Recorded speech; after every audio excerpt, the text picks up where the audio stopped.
인생을 살면서 태도가 중요하다는 것을 점점 더 시간이 가면 갈수록 느끼게 됩니다. 자기 개발학자였던 지그 지글러라는 분이 있는데 그분이 태도는 고도를 바꾼다라고 했습니다. 태도가 그의 인생을 바꾸고 그의 높음, 그의 수준, 그의 가치까지도 바꿀 수 있다고 이야기했어요. 여러분 살다 보면 여러분 그런 생각 들지 않습니까?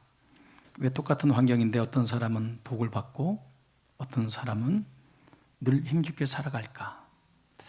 어떤 가정은 자녀가 참 잘 풀리는 것 같은데 내 자녀들은 왜 이런 어려움을 겪게 되는 걸까? 그런 고민들을 하게 될 때가 있습니다. 그 이유, 그 사건, 그 너머에는 태도가 있습니다. 우리가 마주하는 모든 삶의 순간에 진짜 중요한 것은 그 사건과 그 일을 대하는 마음의 태도에 따라서 하나님의 복이 갈려지는 겁니다. 어느 집에 할아버지 할머니가 살고 있었어요. 할아버지는 할머니의 귀가 어두워졌다고 생각했습니다. 늘 걱정이 됐어요. 그래서 늘 묻는 겁니다. 할머니의 청력을 테스트하는 겁니다. 할머니가 마침 부엌에서 음식을 하고 있었어요. 그래서 큰 소리로 여보 내 말 들려? 이렇게 크게 외쳤습니다. 할머니가 대답 안 하자 더 가까이 가서 큰 소리로 외쳤습니다. 여보 내 말 안 들려? 그 할머니가 대답이 없는 거예요. 이제 진짜 우리 할머니가 아내가 귀가 어두워졌구나. 할아버지가 초조한 마음에 할머니 귀에 대고 이렇게 말했어요. 이제 내 말 들리지? 할머니가 말했어요. 아까부터 계속 잘 들린다고 몇 번을 말했는데 왜 자꾸 물어요? 왜 자꾸 물어요? 할아버지의 청력이 없었던 거예요. 무슨 말씀을 드리고자 하는 거냐면 요즘 세상을 보면 늘 남 탓합니다. 이래서 저래서 이 사람 때문에 저 사람 때문에. 근데 여러분 이렇게 된 건 누구 탓이 아니에요. 오늘 내 인생, 내 태도에 문제 있어요. 내 인생, 내 삶의 모든 것들을 점검하시기 바랍니다. 태도, 이 태도라는 것은 어떤 대상이나 어떤 사건, 사람에 대해서 지속적인 감정과 지속적인 행동과 지속적인 신념을 뜻한다고 합니다. 태도는 뭐라고요? 어떤 사건이나 사람에 대하여, 일에 대하여서 지속적인 감정과 행동과 신념을 말하고 있는 거예요. 이 태도는 우리의 믿음에 감춰진 실체입니다. 내 태도를 보면 그게 나의 믿음이에요. 그게 나의 신앙이란 말이에요. 태도는 성령 충만한 자에게 나타납니다. 그래서 태도를 보면 그 사람 공부 잘하는지 못하는지 알아요, 몰라요? 눈빛만 봐도 알죠? 딱 질문 던져보면 선생님이 누구한테 이 문제 풀어볼까 하면 벌써 공부 잘하는 애들은 다 고개를 들고 있는데 전부 다 학생들 전부 고개를 다 수그리. 그러면 선생님 오늘 몇 번이야? 예. 오늘 며칠이죠? 11일, 11번. 일어나봐. 해가지고 문제를 풀면 이제 잘못 걸렸다. 이제 일어나가지고 문제를 풉니다. 근데 공부 잘하는 애들은 늘 앞자리에 앉아요. 앞자리에 앉기가 참 부담스럽습니다. 근데 앞자리에 앉아가지고 집중해서 뭔가를 들으려고 하고 배우려고 하면 반드시 수준이 올라가게 되어 있죠. 우리 영적인 수준을 보여주는 거울이 뭐냐면 태도예요. 태도는 축복의 문입니다. 결국 성적보다 태도가 좋은 아이들이 결국 인생을 승리한대요. 성공한대요. 성적 좋은 애들은 성공했다, 인생을 아름답게 산다라고 말 못한답니다. 그런데 태도가 좋은 사람은 반드시 인생에 대하여 아름다운 승리를 경험하게 되고 또 원하는 결과도 얻을 수 있다고 해요. 따라합시다. 태도가 인생의 고도를 결정한다. 수준, 위치, 신분까지도 바꾸어 놓을 수 있다는 거죠. 오늘 어버이 주일입니다. 육신의 부모님과 또 하늘아버지를 기억하며 우리의 태도를 점검하는 시간이 되었으면 좋겠습니다. 노아에게는 세 아들이 있었어요. 3명의 아들이 있었습니다. 셈, 함, 야벳. 남의 집 아들 이름 관심 없겠지만 세 아들이 노아에게 있었어요. 홍수 이후에 노아가 농사를 짓고 포도나무를 심었습니다. 그리고 포도나무를 심었으니까 뭐가 거둬지죠? 포도가 거둬지면 포도주를 만들어서 먹어야죠. 그리고 포도주를 그날 얼마나 많이 먹었는지 취해가지고 벌거벗은 채 잠이 들었습니다.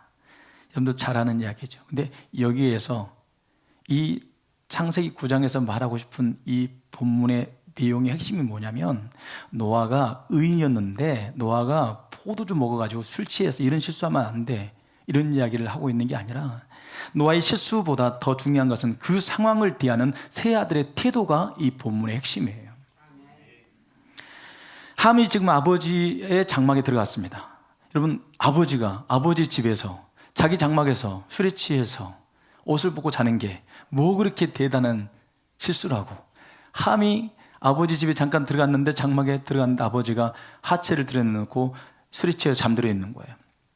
그것을 보고 와서 셈과 야벳 형제에게 알렸다고 성경은 나와 있어요. 알렸다, 드러냈다, 그 사실을 밝혔다.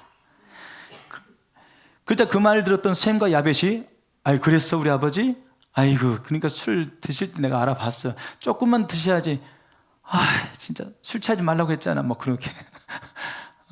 이 당시엔 신약이 없었지만 그렇게 이야기했을 법한데, 셈과 야벳은 그 말을 듣는 순간 어깨에 옷을 메고 뒷걸음질해서 장막으로 들어가서 아버지 하체를 보지 않는 상태에서 덮어드리고 나옵니다. 노아가 술이 깨었어요. 술이 깬 다음에 그 사실을 누가 말해줬을까요? 누가 말해줬을까요? 아무도 말해줬단 말이 없어요, 성경에. 근데 노아가 알았답니다. 그 사실 알았답니다. 아니, 함이 그 이야기를 셈과 야벳에게 이야기했어요. 알렸단 말이에요. 그리고 셈과 야벳은 옷을 어깨에 메고 들어가서 아버지 하체를 가리고 나왔는데, 이 사실을 누가 도대체 고자질한 거예요? 아버지, 셈이 아버지 그거 고자질하고 다 밝히고 다녔어요. 근데 우리가요, 잘 덮어드렸습니다. 우리 복 주세요, 그런 거예요? 어떻게 알았을까요? 따라합시다. 아버지는 다 한다. 그냥 아버지는 척하면 알아요. 욕실에 들어가면 척하면 알죠. 딱 방에 들어 나왔는데 분위기 벌써 딱 보면 알아요, 몰라요? 친구 만나고 왔는데 분위기가, 향기가 알아요, 몰라요? PC방에 있었거든요. 친구 만나서 좀 마셔야 됐구나. 친구랑 같이 놀면서 담배 좀 피웠구나. 금방 알아요. 자기는 뭐 친구 만나서 공부하고 왔다고 해도, 따라합시다. 아버지는 척 보면 압니다.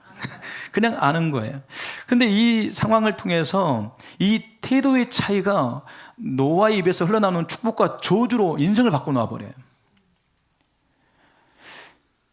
이 작은 행동, 이 작은 사건 속에 함과 셈과 야벳의 두 태도가 나오게 되는데, 이들의 인생이 바뀌어 버립니다.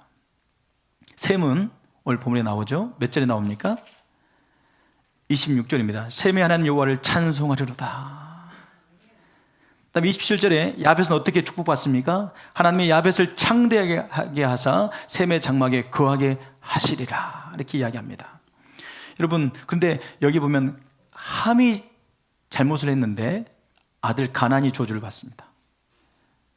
내 태도가 잘못되어 있으면 자식이 복을 못 받아요. 오늘 보니까 누가 잘못했어요? 함이 잘못했는데 저주는 누가 받아요? 가나안이라는, 함의 아들의 이름이 가나안이에요. 근데 가나안은 셈의 종이 되어라, 가나안은 야벳의 종이 되어라 라고 이야기하며 종의 인생이 될 것을 이야기합니다. 태도가 이렇게 중요한 거예요. 내 태도가 망가져 있으면, 내 태도가 하나님 두려움 없이, 내 태도가 하나님의 교회, 하나님의 영광, 하나님의 의에 대한 그런 어떤 모습들에 대해서 태도가 바르지 않으면 자녀에게 이런 저주가 흘러가요. 성경은 그 이야기를 하고 있고 우리에게 두려움을 주는 이야기죠. 여러분, 동네방네 떠들고 다니는 함의 이야기는 없어요. 동네방네 떠들고 다녔기 때문에 이 저주를 받은 게 아니에요. 아버지를 대하는 태도예요. 아버지를 대한 태도로 아는 겁니다. 교회 지체들의 흠에 대해서 덮어주는 분들 되시기 바랍니다. 떠벌려 다니면 안 됩니다. 어떤 분은 무관심한 분이 있어요. 아예 무관심해요. 근데 어떤 분은요, 덮어주는 분이 있어요. 근데 어떤 분은 그것을 불평하고 험담하고 그 분위기를 만드는 분도 있습니다. 여러분, 사랑은 허물을 덮는 겁니다. 우리는 함이 돼서는 안 돼요. 우리는 셈과 야벳이 되어야 합니다. 복이 되길 바랍니다. 여러분 모두, 우리 송탄교회 모든 성도들이 다 복을 받았으면 좋겠습니다. 여기 계신 분들이 모두가 다 셈과 야벳의 복, 여호와의 장막에 거하는 복이 있게 되길 바랍니다. 셈은 하나님의 장막이 되고 야벳은 번성하여 그 셈의 장막, 여호와의 장막에 함께 거하는 복을 받았던 것처럼 우리도 그 복을 받았으면 좋겠습니다. 로이드 존스 목사님이 이렇게 말했어요. 청교도 영성가로서 굉장히 유명한 목사님인데, 하나님은 우리가 쥔 손에 들리는 것을 보는 게 아니라 우리의 눈빛과 입김 그리고 침묵 속의 태도를 보신다. 지금 이 자리에 나와 있어 여러분 나와 있는 이 모습, 여러분 손에 들고 있는 쥐고 나와 있는 것들 보는 게 아니라 여러분의 행동, 눈빛, 여러분의 침묵, 입김 속에 담겨진 태도를 보고 복을 주신다는 거예요. 내 아버지를 공경하라. 오늘 어버이 주일이에요. 이것은 약속 있는 첫 계명이에요. 이로써 내가 잘되고 땅에서 장수하리라. 여러분 출애굽기 20장에 나와 있는, 여러분 출애굽기 20장에 이 이야기가 10계명 5번째 계명에 쓰여져 있는데, 이건 약속 있는 첫 계명이고 부모에게 잘하면 장수한답니다. 여러분 절대로 빨리 죽지 않게 될 거예요. 부모님을 잘 섬기는 분들은 오래 삽니다. 오래 살게 될 줄 믿습니다. 그 땅에서 잘 된답니다. 부모님한테 잘하는 분들은. 그래서 보니까 부모님한테 잘하는 분들은 다 잘 돼요. 근데 어떤 분은 부모님한테 막 억지로 못하는 분은 없겠지만, 부모님을 대할 때 약간 그리움, 부모님 생각하면, 돌아가신 분들은 어머니 생각하면 그립잖아요. 눈물 나잖아요. 생각 안 하려고 그러죠. 괜히 슬퍼지니까. 엄마 부르면 갑자기 눈물이 쏟아져요. 그러니까 엄마라고 하는 이름은 고향 같은 거죠. 내 마음속에 잔잔했다가도 엄마라고 한번 부르면 갑자기 마음이 뜨거워지는 걸 경험할 겁니다. 근데 나이가 또 들어가면요, 또 아빠가 또 그렇게 보고 싶대요. 어릴 때는 엄마가 보고 싶고요, 나이가 들면 70쯤 넘으면 아빠가 또 보고 싶답니다. 저는 어제 잠을 한숨도 못 잤어요. 제가 11월 20일 날 우리 교회 첫 설교를 하러 왔을 때 대장부가 되어라는 설교를 하면서도 한숨도 못 자고 와가지고 제가 발음이 안 돼가지고 죽을 뻔했어요. 얼마나 입술이 마르는지 속이 타는지. 처음 와가지고 막 물도 못 마시겠고. 근데 오늘이 그렇습니다. 오늘 또 잠을 못 잤어요. 부모님에 대한 이 설교를 하기 전에 제 안에 어떤 마음의 상처라든지 문제를 해결해야겠다는 마음이 들었습니다. 계속 기도했습니다. 하나님, 부모를 공경하라고 말씀하셨는데 저는 부모님 공경하고 있습니까? 저는 부모님에 대한 어릴 때 상처가 있어요. 2가지 정도 크게 있습니다. 근데 저는 부모님께 한 번도 불의해 본 적이 없어요. 부모님 말씀에 거역해 본 적도 없고, 제가 알바해가지고 서울에 일하러 가가지고 돈 번 거 전부 다 드렸고, 형님은 거기서 본인 뭐 여행도 가고 거기서 텐트도 사고 여자친구는 놀러도 가고 그랬는데 저는 아무것도 안 했어요. 저는 다 부모님께 다 드렸어요. 제 신발 하나 안 샀습니다. 다 드렸습니다. 하여튼 일하면 부모님 일하시는 거 보면 항상 힘껏 도우려고 했습니다. 부모님을 미워하지도 않아요. 부모님을 사랑하지 않는 것도 아닙니다. 근데 제가 부족한 게 뭐냐면 부모님께 부탁을 못해요. 달라고를 못해요. 이거 좀 해주세요. 부모님 돈 좀 필요합니다. 이 말을 못해. 그러니까 집에 가서 냉장고 문을 못 열어요. 저는 부모님 집에 가서 냉장고 문을 못 열어. 거기서 음료수 하나 못 빼서 먹습니다. 우리 성도한테 뭐 사달라고 하겠어요? 부목사님 맨날 사달라고 하라고 그러는데 제가 사달라고 할 수 있겠어요? 부모님한테도 못하는데 내가 성도님한테 그거 한다고요? 불가능해요. 저는 못해요. 여러분들 제가 음료수 사달라고 할 것 같아요? 절대 저는 못해요. 부모님한테도 못한다니까요. 근데 부모 공경이 뭡니까, 하나님? 근데 하나님이 저에게 지금까지 오는 동안 늘 형통을 주셨어요. 주일학교를 맡으면 주일학교가 뭐 7개월 만에 100명도 되고, 또 전혀 없었던 학생회가 7개월 만에 100명이 되고, 청년부며 장년부며 하여튼 하나님의 어떤 일이든 부흥을 주셨고 복을 주셨어요. 제가 그러니까 땅에서 잘 된다는 건 뭐 성경에 보면 그래도 하나님의 은혜가 있는 거 아니에요? 부모님한테 제가 나쁘게 한 적도, 부모님의 속상하게 한 적도 없어요. 단지 문제가 뭐예요? 제가 부모님한테 부탁을 못해요. 이게 상처란 말이에요. 이게 문제란 말이에요. 그러니까 거리감이 늘 있는 거예요. 부모님 와서 밥 먹고 가라, 부담스러워요. 와서 뭐 가져가라, 부담스러워요. 못 들어왔으니까, 김치 왔으니까 뭐 가지고 가라, 못 가지러 가요. 그러니까 부모님은 늘 이제 와서 가져가지 왜 안 가져가냐고 이야기하는데, 제가 부모님을 공경하지 않는 것도 아니고 부모님에 대해서 내가 함부로 대하는 것도 아니고 부모님을 속상하게 한 것도 한 번도 없어요. 항상 부모님을 생각했고, 부모님을 생각하면 제가 항상 힘들지 않도록 더 최선을 다해서 일을 해드렸고, 근데 어제 드디어 어떤 생각이 들었냐면, 나는 공경하지 않는 건 아니었고 부탁하지 못했다는 것 때문에 거리감이 있었던 거다. 그리고 내가 이제 오늘 2025년 이 어버이 주일을 맞이해서 하나님이 저에게 부모님에 대해서 공경할 때 제가 마지막 내가 뚫어야 될 부분, 내가 반드시 해결해야 될 부분이 있었는데 부모님 마음을 알아들이는 거였어요. 철이 든다고 그러죠. 저는 고등학교 때 철이 들었어요.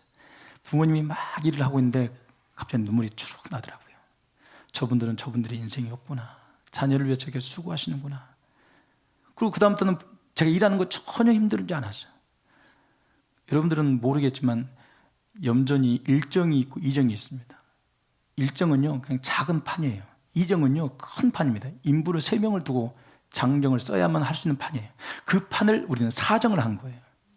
그것을 자녀들과 하니까 여러분 학교 공부를 할 수 있었겠습니까? 뭐 엄청나죠. 그 일은 새벽 2시, 3시 안 끝납니다. 그리고 학교에 다녔어요. 근데 한 번도 불평해 본 적이 없어요. 한 번도 속상해 본 적이 없어요. 하루는 일을 하고 있는데 아무도 없어. 저 혼자만 일하고 있어요. 화가 나서 울었지. 그때는 울었어요. 부모님 때문에 운 게 아니고, 아니 형제들이 아무도 없다는 것 때문에 화가 나가지고 울었어요. 내가 그랬어요 부모님한테, 내가 쟤들 낳습니까? 내가 누굴 위해서 지금 일하고 있는 겁니까? 내가 화가 나가지고 울면서 그랬더니 부모님이 일하지 말라고 그러더라고요. 쉬라고 하더라고요. 어떻게 쳐요? 두 분이서 일하고 있는데. 울면서 내가 또 일을 했어요. 새벽 3시, 4시까지. 여러분 염전일은요 새벽 3시, 4시까지 하는 거예요. 그리고 학교 그 다음에 7시 반 차 타고 가요. 학교를. 그렇게 살았으니까 얼마나 힘들게 살았는지 그때는 당연한 줄 알았어요. 동네 사람들은 다 알았어요. 얼마나 힘들게 일하고 있는지 우리가. 근데 우리는 그거에 대해서 한 번도 불평해 본 적이 없어요. 부모님 믿음을 지키려고 가게를 했었는데 가게를 정리했거든요.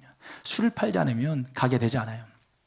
정육점도 있고 또 약국도 있고, 그러니까 모든 게 우리는 그냥 술만 팔면 다 되는 거예요. 내가 술을 안 팔겠다고 딱 믿음을 택하고 그 힘든 길을 걷는 걸 알고 있었기 때문에 한 번도 제가 불평해 본 적이 없어요.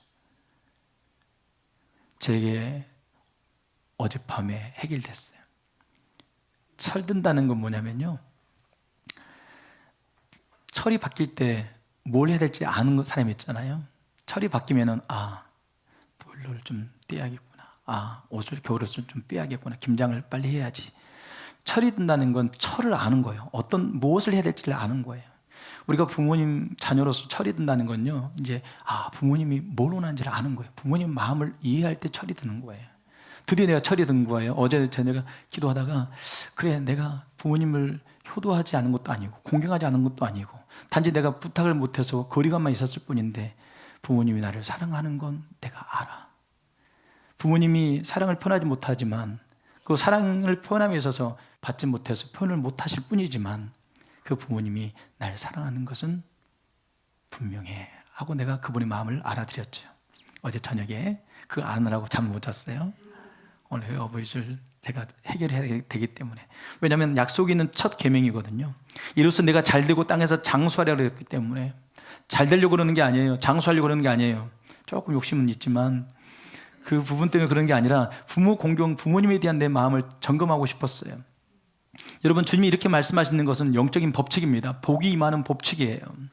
여러분, 부모를 공경하라고 하는 출애굽기 20장에 이게 딱 나와 있는데, 이걸 출애굽기 시대 그때 당시의 삶의 자리는 어떤 자리냐면, 출애굽 시대니까 얼마나 그 노예로서 붙들리는 상태 아닙니까? 그 끌려 나왔어요. 그 당시에 노예 자리에서 노동력이 없는 노인분들, 부모님들은 의미가 없는 거예요. 삶의 자리에서는요, 이분들은 노동력이 되지 않는 거예요. 있으나 마나한 존재예요. 근데 이분들을 공경하라는 거예요.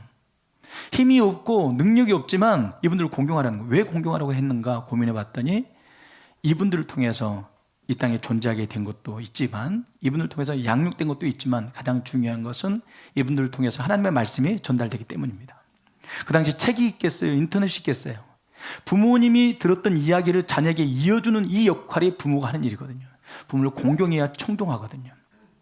그래서 부모 공경과 부모 말에 청종하는 것은 함께 갑니다, 항상. 그래서 결국은 신앙 공동체, 영적인 믿음의 유산을 물려주기 위해서는 부모님의 이야기가 자녀에게 구두로 전달돼야 되거든요. 그러니까 부모님을 공경해라, 잘 섬겨라 하고 성경은 이야기하고 있었던 거예요. 여러분, 우리가 부모님을 공경을 잘한다는 건 다른 것 아니에요. 부모님 마음을 알아드리는 거예요. 부모님 마음을 헤아려 드리는 거예요. 이게 철든 거예요. 아직 나는 부모님 마음을 헤아리지 못했다.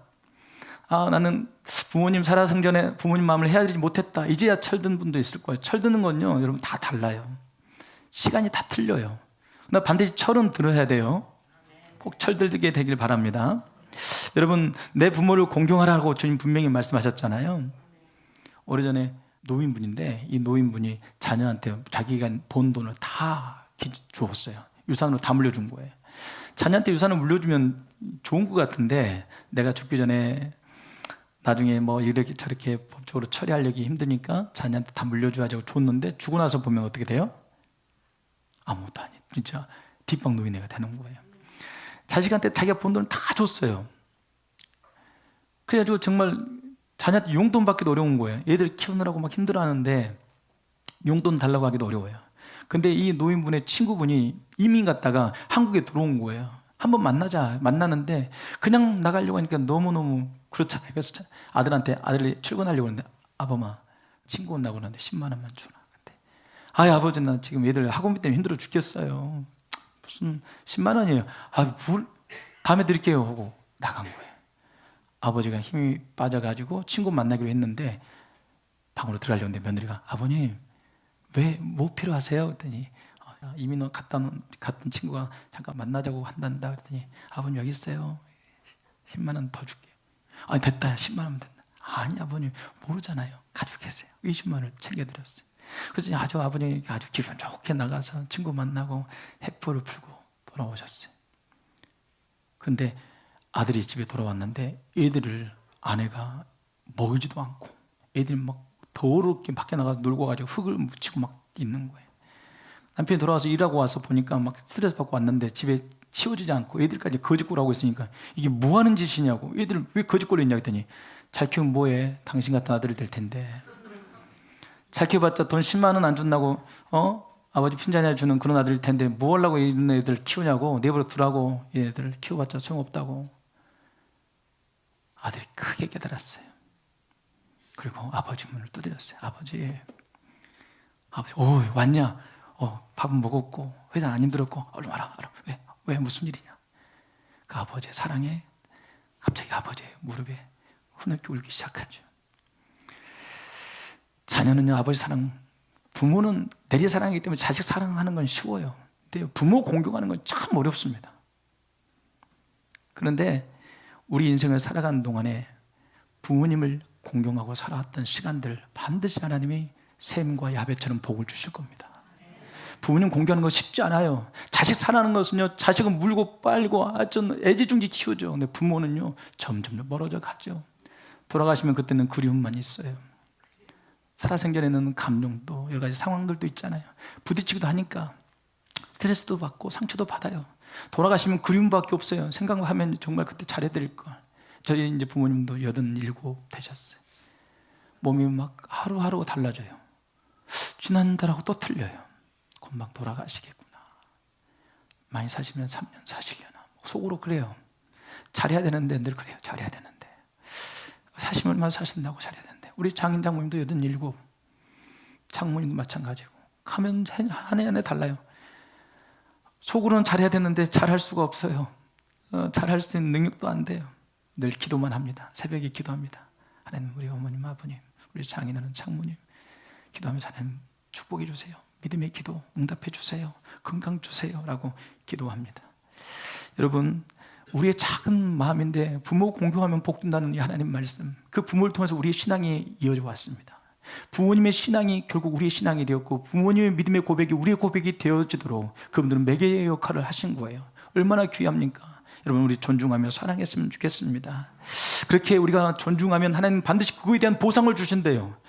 그 은혜를 받았고 그 사랑을 받았는데 거기 플러스 하나님의 은혜까지 임한다는 거예요. 이거 안 할 일이 아닙니다. 여러분, 부모 공경하시기 바라고 상처받았던 거 다 잊어버리세요. 50이 넘으면 용서해야 돼요. 뭐 시어머니 난 진짜도 안 먹어. 시편도 안 봐. 시어머니 난 시금치도 안 먹어. 제발 그러지 말고. 50이 넘으면 시어머니를 용서해. 50이 넘으면 희년이야, 희년. 희년을 선포해. 할렐루야. 할렐루야. 나중에 결혼할 자매들도 50이 딱 되잖아.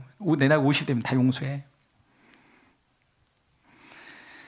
저는 우리 부모님들 제가 드디어 이 문제를 어젯밤에 해결하고 제 마음속에 그분의 마음을 알아들였죠. 아, 그분 날 사랑하시고 계셔. 그냥 그걸 알아들으면 된 거예요. 저는 태도, 이건 신앙의 실체거든요. 저는 우리 성도님들이, 특히 우리 자녀들이 부모님을 공경할 때 친한 척하면서 반말하지 않았으면 좋겠어요.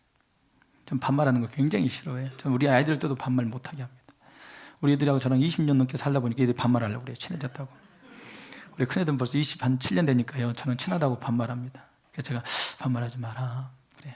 한국 문화에서, 정서에서 여러분 존중어를 쓰는 것이 맞죠, 사실은. 근데 요즘 친구 같은 뭐 엄마, 딸 사이 생각하고 이렇게 이야기한다고 그러는데 우리 교회는 그러지 않았으면 좋겠어요. 존경하는 마음으로 존중어를 써주세요. 그렇게 해야 되죠. 교회 지체들한테도 그렇게 해야 되고, 성도들한테도 왜 쉽게 편하니까 툭툭 던지는 그 말 저는 원하지 않습니다. 직장 생활에서 썼던 말 가지고 교회에서 쓰는 거 원하지 않아요. 공무원도 마찬가지고 직장에서 하다 보면요, 사회생활 하다 보면 말을 이렇게 편하게, 이게 무슨 말도 아닌 이상한 말이 있어요. 어머니 그래 막 그렇게 말해. 어머니 이거 해야 된다고 막 그렇게 가르치, 막 이렇게 해요. 제가 들으면서 그분들이 말귀를 못 알아듣으니까 정확하게 선명하게 말하려고 하는 건 알겠어요. 근데 그게 교회까지 들어와서 그렇게 쉽게 편하게 말하는 건 저는 원하지 않습니다. 저는 전도사님한테도 반말 안 해요. 제 후배 목사한테 반말 해본 적도 없고, 지금도 우리 청년들한테도 제가 반말하지 않습니다. 청년들을 대할 때 나의 동역자다 이런 마음으로, 앞으로 안수 집사님이다 이런 마음으로, 앞으로 권사님이다 이런 마음으로 저는 대하고 있는데, 여러분 우리 성도들 서로를 존중했으면 좋겠어요. 그런 존중 안에서 질서가 회복되었으면 좋겠어요. 존중은 공경의 열매고요, 반말은 무질서의 마음의 상태에 말하는 거예요. 친하다고 해서 반말, 이게 무질서한 거라니까요. 질서가 없는 거라니까요.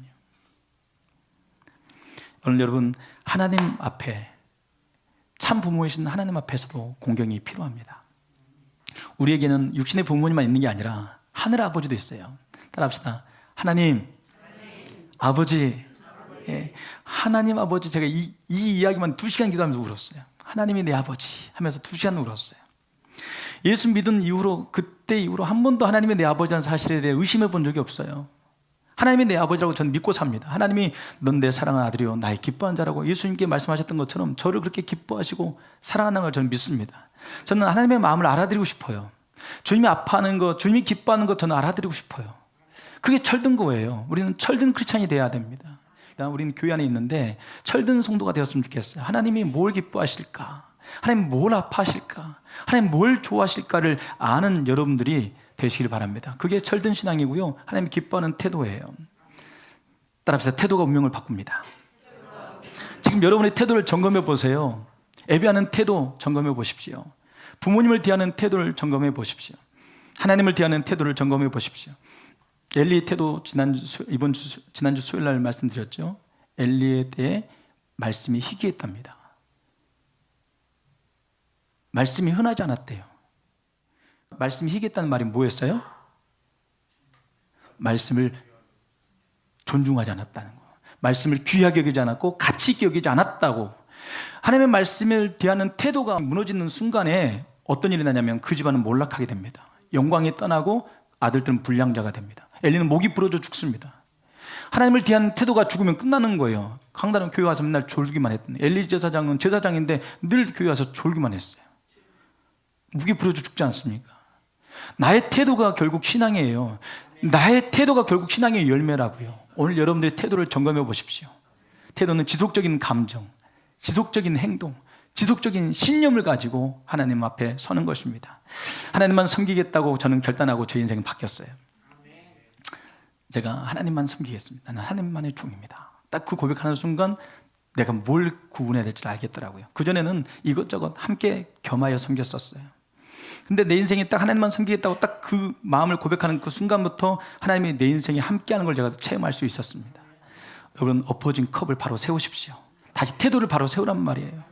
축복의 컵을 바로 세우시기 바랍니다. 그러면 물이 담기게 될 겁니다. 축복이 담기게 될 겁니다. 태양을 향해서 방향을 돌리세요. 바른 태도를 가지고 하나님 앞에 서십시오. 삶의 모든 그림자가 사라지게 될 줄로 믿습니다. 하나님의 의와 공도를 지키리라. 하나님만 섬기리라. 그렇게 고백하며 태도를 분명히 하는 자에게 인생의 역전이 시작될 줄 믿습니다. 태도가 운명을 바꿀 거고요, 태도가 복의 문을 여는 열쇠가 될 겁니다. 태도는 자녀 세대에게 믿음을 전수하는 유산이 될 것입니다. 오늘 이 시간 말씀을 마치면서 마틴 로이드 존스 목사님의 말을 한마디 더 하고 마치겠습니다. 마틴 로이드 존스 목사님이 이렇게 말씀하셨어요. 하나님의 시선은 능력이 아니라 태도를 따라 움직인다. 하나님은 사람이 아니라 태도에 기름 부으신다. 하나님은 우리가 하고 있는 행동, 우리가 지금 예배하는 것보다 지금 여러분이 지금 누구에게 무릎을 꿇었는지 태도를 보신다. 지금 여러분들의 태도를 지금 보고 계십니다. 하나님 우리의 태도를 가장 중요하게 여기시고 그 태도에 따라 저주와 축복, 성공과 실패, 용납과 버림이 결정된다는 걸 기억하셨으면 좋겠습니다. 하나님을 사랑하는 자들은 그분의 말을 지킵니다. 오늘 이 말씀을 듣고 하나님을 사랑하는 분들은 하나님의 마음을 알아들으려고 애를 쓸 겁니다. 나의 태도를 바르게 하려고 애를 쓸 겁니다. 부모님에 대한 태도와 하나님을 향한 태도를 분명히 하고자 할 겁니다. 그들과 주님은 함께 하실 줄 믿습니다. 오늘 우리는 함처럼 불경한 자가 되지 말고, 함처럼 저주받는 자가 되지 말고, 셈과 야벳처럼 하나님을 공경하고 부모를 공경해서 축복받는 인생 되길 축복합니다. 그래서 하나님의 놀라운 장막에 거하는 여러분 다 될 수 있기를 축복하고, 여러분이 창대하게 될 줄로 믿습니다. 또 여러분을 통해서 자녀들까지도 창대하게 될 줄로 믿습니다.